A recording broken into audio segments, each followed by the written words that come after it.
সুপ্রভাত বন্ধুরা, সবাই কেমন আছো? আশা করি খুব ভালো আছো। আজকে আমি তোমাদের সঙ্গে শেয়ার করব রুই মাছ দিয়ে একটা রেসিপি।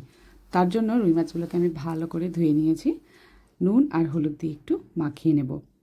এবার কড়াইয়ে আমি সর্ষের তেল গরম করতে দিয়ে দিয়েছি, সেগুলোকে ভেজে নিচ্ছি মাছগুলোকে, রুই মাছগুলোকে। রুই মাছ খেতে কিন্তু খুব সুন্দর লাগে, আর সঙ্গে যদি শীতকালীন নানা রকম সবজি থাকে, তাই না বন্ধুরা? পুরো জমে যাবে, কি বলো?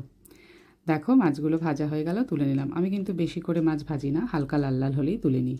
এবার কড়াইয়ে আমি ওই তেলের মধ্যেই একটু গোটা জিরে আর তেজপাতা ফোড়ন দিয়ে দিলাম। কী কী সবজি নিয়েছি দেখো, গোটা সিম, আলু আর মূলো। খেতে কিন্তু দারুণ লাগে বন্ধুরা।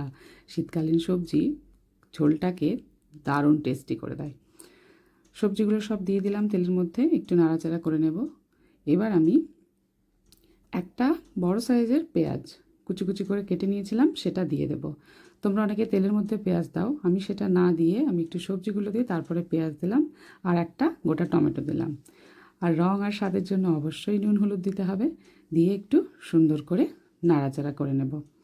এইরকম সবজি দিয়ে কারা কারা ঝোল খাও? আমি তো অনেক রকম সবজি দিয়ে করি, আজকে ভাবলাম মূলো আর সিম দিয়ে একটু ঝোল করি তো রুই মাছের, কেমন লাগে? দেখলাম খুব সুন্দর লাগে।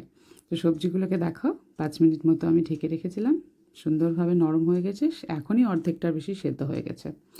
এইবার আমি এখানে একটা মশলা নিয়েছিলাম, একটু রসুন, একটু গোটা জিরে, একটু আদা আর লাল লঙ্কা, সেটাকে বেটে নিয়েছিলাম, সেটা এবার দিয়ে দিলাম।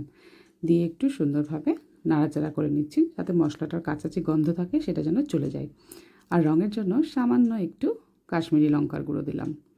আসলে দেখতে ভালো হলে খেতেও খুব সুন্দর লাগে, খাবারের প্রতি আগ্রহ জন্মায়, তাই না? তো এবার মশলা কষানো হয়ে গেল, পরিমাণ মতো জল দিতে হবে। যে যেমন ঝোল খাবে সেই রকম জল দেবে। আমি মোটামুটি একটু পাতলা পাতলা ঝোল খেতে ভালোবাসি, শীতকালের এইরকম মানে সবজিগুলো দিয়ে খুব ভালো লাগে খেতে। তো দেখো আমি জলটা এখানে একটু পাতলাই দিলাম, একটু বেশি বেশি। তোমরা যদি মনে করো যে না সামান্য জল দিয়ে মাখো মাখো করে খাবে, সেটাও কিন্তু খুব সুন্দর লাগে বন্ধুরা। তো আমি এখানে ধরো 3-4 বাটি মতো জল দিয়ে দিয়েছি, দিয়ে দেখো এতটা পরিমাণ হয়েছে। কি সুন্দর লাগছে না? ঝোলটা যেই ফুটে উঠেছে তখন আমি ভেজে রাখা মাছগুলো দিয়ে দিয়েছি। এই রকম করে দিলে কি হয় বলো তো বন্ধুরা, খেতে খুব ভালো লাগে। আর মাছও যেহেতু সুন্দর, টাটকা মাছ হলে তো কোনো কথাই নেই। ব্যাস ঝোলগুলো যখন ফুটে গেল, সবজিও সেদ্ধ হয়ে গেল, একটু গরম মশলার গুঁড়ো দিয়ে দিলাম, সুন্দর গন্ধ আসে সেই জন্য। তোমরা চাইলে এখানে ধনেপাতা দিতে পারো, কিন্তু আমি এখানে ধনেপাতা দিইনি, কারণ আমি মূলোর গন্ধটা রাখতে চেয়েছিলাম বজায়, সেই জন্য। ব্যাস রেডি হয়ে গেল আমাদের রেসিপি। কেমন লাগলো অবশ্যই জানিও।